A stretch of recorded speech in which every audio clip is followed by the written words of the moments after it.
Hi everyone, I'm Alex Logan, and today I'll be discussing the round two motion. This House prefers pessimistic media reporting of politics over an optimistic reporting of politics. So just a little bit about me before we start. I'll just do a quick intro. My name's Alex, like I said. I'm from Burnaby, British Columbia originally, and I'm currently a senior student at the Ivy Business School at Western University. A little bit about my debate experience. I was a member of Team Canada from 2021 and 2020 and 2021, and 2021 and 2022.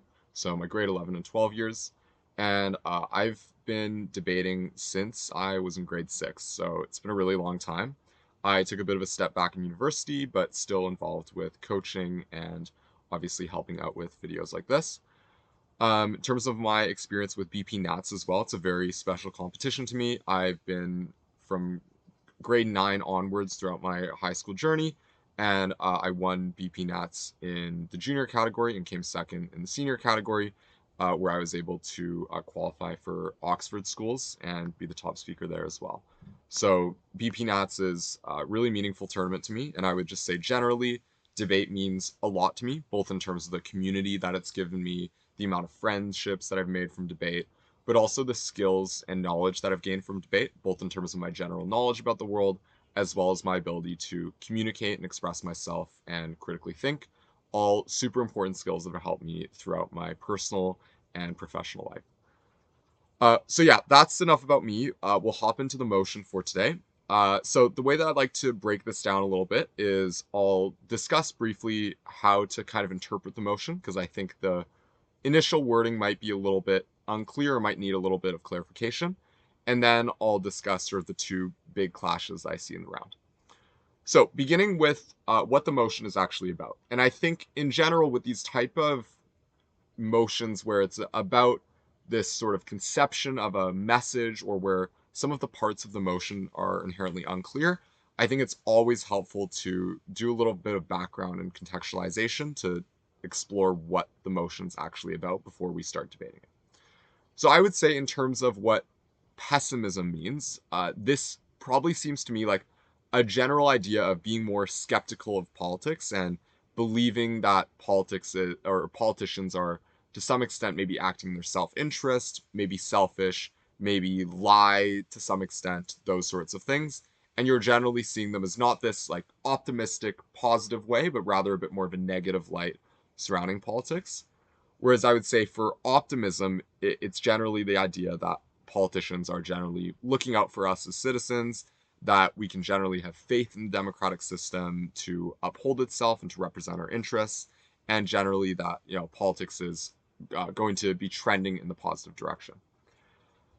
So I think in terms of what media reporting means, that means that obviously traditional medias are going to be representing politics in either a pessimistic or an optimistic way. By pessimism, perhaps it's talking about similar issues to what I mentioned. So, for instance, maybe focusing more on politicians doing harmful things, or maybe speaking about them in ways that would make them seem pessimistic, like the narrative that politicians lie a lot. Or optimism would be more so, again, politicians are looking out for us, speaking about some positive stories of politicians, or talking about their beneficial incentives for protecting us. With that being said, I'll hop into the general clashes I see for the round. Just as a disclaimer, obviously, my interpretation of the motion is not the best interpretation necessarily, or the only interpretation necessarily, but just my initial thoughts on the motion that will hopefully help you guys come up with some ideas. So I think there are two big clashes in a lot of politics rounds, but particularly this round. First is on which side better holds politicians accountable. And second is which side better promotes engagement with both the political process as well as the media specific process. So, beginning with the first general clash on accountability. I think on government, there's an argument to be made that having a pessimistic media reporting of politics would increase accountability for politicians. I think that there's an important frame to note, which is that on both sides, to some extent, politicians have incentives to do somewhat shady things or somewhat negative things on both sides.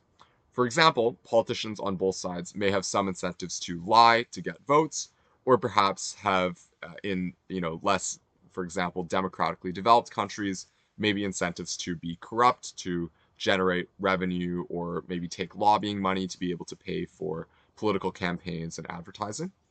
So on both sides, those incentives exist regardless of this media reporting to some extent. Now, I think there's a claim later on that will interact with that, but I think this is an important frame to establish so that you can generally show that on both sides, there will be bad things that are going on, and there will be things that you need to hold accountable to some extent. Then there can be a claim that optimism generally lessens accountability. And I think there are a couple of reasons for why this is the case. The first is that there is either A, more positive stories in the news about politicians doing good things for us, or B, perhaps spinning things in an optimistic way. So maybe politician taking lobbying money from a certain special interest group might be framed in a kind of like optimistic way, like, oh, they're looking out for that specific group, or they're trying to get like more money to do other things for political campaigns. And I think the general takeaway there is that if you spin things in a more optimistic way, in a way that says politics are doing well for us, then people are unlikely to believe that there is a problem to some extent, because either the news is not reporting on those issues, or people frame those issues in a way that is inherently positive to some extent or optimistic. So, for instance, perhaps they think that these issues just don't exist or aren't a big problem. But secondly, even if individuals think that problems exist, people believe to some extent in an optimistic um, interpretation of those problems. So people are more likely to believe in the system. They think that politicians will hold themselves accountable in, for example, the House of Commons, or that these issues will to some extent be solved by themselves through increased amount of things like accountability or within government structures. So that is to say that when problems pop up, people don't think these problems are very urgent or think that they will be solved eventually, or they spin it in a way that shows that politicians are looking out for themselves, looking out for their interests anyways. That's obviously harmful because it means that people look over a lot of bad things that politicians do on both sides. Whereas I think for pessimism, there's a few reasons why this is better. The first is that you're likely to pay far more attention to bad decisions by politicians because you become a lot more hypersensitive to these bad decisions at the point where individuals are probably more likely to buy into pessimism in general. And so people are more likely to generally keep a careful eye on the decisions that politicians are making. Second, I think it means that you as an individual know that you can't trust these democratic systems to fix themselves necessarily. And so you're far more likely to think, okay, politicians themselves can't really fix themselves. I'm going to vote on things like regulation around the amount of power that a president can have, for example, because I'm more pessimistic about whether or not they're actually going to achieve what they talked about. And I would say lastly is that politicians themselves are likely to fear accountability for their actions far more when now more and more people are pessimistic. So for instance, politicians are perhaps less likely to lie because they know that there's going to be a considerable amount of backlash because people are really hyper skeptical about whether or not a politician can actually do the thing that they're promising in their campaign. And so they're going to kind of double check and see if they will actually be able to fulfill those promises, or perhaps just not even make those promises in the first place. And so because media obviously influences people's political decisions to a very large extent, and because media reporting on politicians will hold them accountable if they mess up, then a pessimistic media reporting of politics will be more likely to track those harmful things that politicians are doing, which deters them from doing those harmful things. Now, I think that is the argument for prop. I'll move on to opposition and a potential accountability claim that they can make. So I think that the potential accountability claim on opposition is this idea that if you are optimistic, or if media is reporting politicians as optimistic, then it doesn't necessarily mean that they're only going to focus on positive stories and not focus on negative stories of politicians at all. Now, I think there's a lot of reasons you can give for this frame. For example, perhaps you can say negative stories about politicians, like politicians lying or doing bad things or being corrupt, are kind of very juicy stories to some extent that media wants to talk about because it's showing like that a politician's actively messing up and it's directly uncovering something that is perhaps difficult for people to understand. Maybe you can say that, on both sides, even though you are optimistic, you still want to hold them accountable for deviations of that optimism. So, for instance, even if generally um, media reporting of politicians is saying politicians generally act in their self interest, then you might actually have an incentive to report on when they don't act in your best interest as a citizenry, because that is a greater deviation of that standard. So I think the general frame there is that media will still report on bad things that politicians are doing. Then I think the claim there is that you can actually hold politicians more accountable because with optimism, you hold politicians to far higher standards. And whenever politicians deviate from that standard, it's seen as far more of a contrast between that standard. So it's far easier to identify when a politician is doing something bad. And second, there's also more of a shock factor because it's seen as going against the grain of what politicians are expected to do. So, for example, compare a pessimistic perception of politicians when a politician lies compared to an optimistic perception. If you believe that politicians all lie anyways and that they're all just a bunch of liars, then when politicians actually are caught lying, you're far less likely to view that as a thing that we should really step in with or a thing that we should really hold them accountable for, because you just think that's an inherent part of the messy game of politics.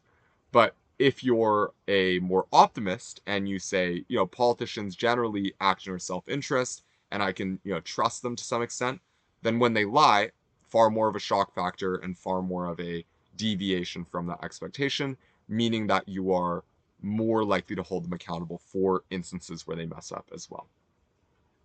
I also say I think there's a kind of secondary accountability mechanism, which is on the politicians themselves. Of course, this trickles down to them, and they're perhaps deterred from going against the grain here. And generally, because individuals have expectations of politicians to be very good, then politicians are more likely to trend toward that standard as well to reflect what their voters and what the media is portraying them as. So I would say that is the general accountability clash in the round. I'll move on to the second clash, which is about political engagement from both sides. So I think that on government, there is a general argument that there is going to be more kind of engagement with both the media as well as politicians. Now, I think the frame here is that on both sides, although the media has a large amount of control over the way that people view politics, people can still, to some extent, see what's going on in politics. For example, there is an increased rise in social media that covers politics and politicians and what they're doing, and citizen journalism. There's an increased rise in people just feeling, or not necessarily an increased rise, but just people feel a lot of the effects of what politicians do in their daily lives. So, for example, if you voted a politician because they promised to do something and they don't do that, right? Like if you voted them in because they were going to spend more on healthcare, but then you realize, actually wait times in my hospital are still very slow, then you can quite clearly see that they're that what is going on in politics to some extent. So, on both sides, people to some extent know what is going on. The question is, should they be framing that initial interaction with politics in an optimistic or pessimistic way? I think if you are overly optimistic and you start to see that politicians are doing these shady things in reality through your lived experiences or through social media, then there's actually perhaps a greater backlash effect because your expectations of politicians are very high and politicians are continually not meeting those expectations. So I think there is a few reasons why that's important. The first is that it's likely to decrease your faith in politicians and in the political system even more than if you went in with a pessimistic outlook. Because in a pessimistic outlook, you can be like, okay, yes, politicians are doing bad things, but I kind of expected that, at least there's maybe some beneficial things that they're doing on the side. Maybe they're not all 100% bad, but there's some redeemable qualities as well, although obviously they have incentives to be bad, right? But I think if your expectations are very high and you're continually disappointed by those expectations, then it will start to really decrease your faith even more. Kind of an analogy to this is like, let's say in a debate analogy, right? If I expect to be the best speaker of debate tournament and I get 10th place, then, my expectation was set very high. And so even though I'm still doing relatively well, I'm just constantly disappointed with politicians. And the important thing to note with this motion is if your expectations of politicians are very high, then even if they're doing decent things on the side, you don't value those as much. Whereas if you're pessimistic and you think, politicians are all very bad, then when they start to do decent things for you, because your expectations are so low, you're actually kind of pleasantly surprised in a way and are more likely to be engaged in politics.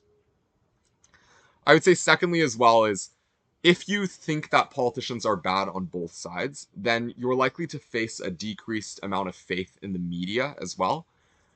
Currently, there's a lot of narratives going on, like the narratives that the media is not telling you the true story, or that, the media is also corrupt and kind of in bed with politicians as well.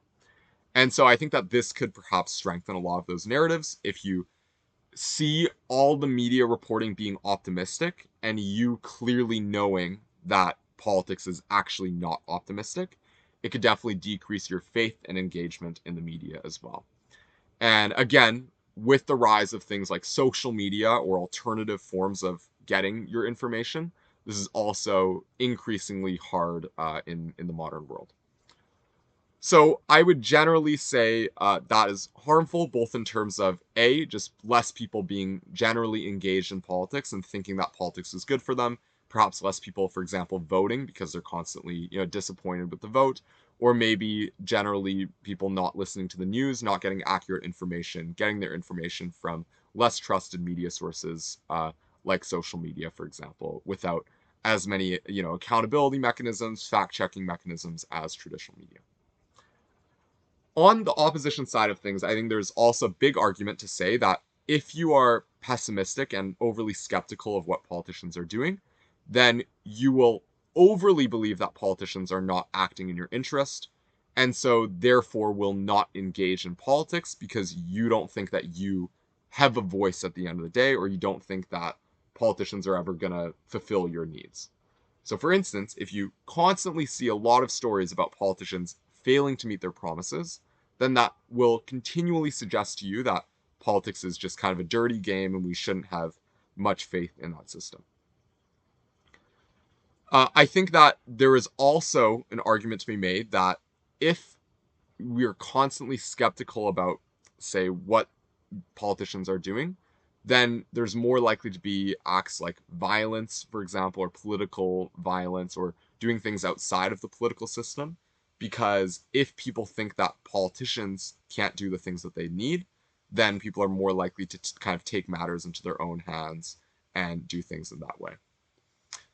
Now, I'll generally say I think there's similar impacts from both sides on why this engagement clash is important. But I would say if you were to think that this is a key part of your case, I think that there's a few ways that you can generally make these engagement and politics arguments better in all rounds. So first is, again, impacting them out. I would say engagement in politics is often a precondition for a lot of the other stuff on accountability or whatever you want to run in politics motions.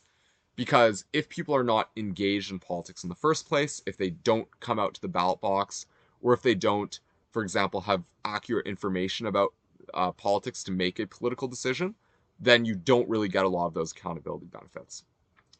And I think this argument can also be contextualized, right? You can situate this particularly in maybe less strong democracies, like emerging democracies, where people are already not 100% yet used to democratic systems or are still already trending towards skeptical for those democratic systems.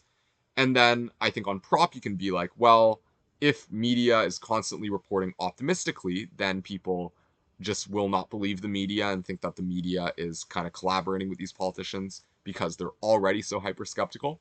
Whereas on opposition, again, there's the argument to be made that if media is reporting in an optimistic way, people generally buy into the media because the media has a huge amount of influence over the information that we get and over, kind of our mindsets in a subtle way.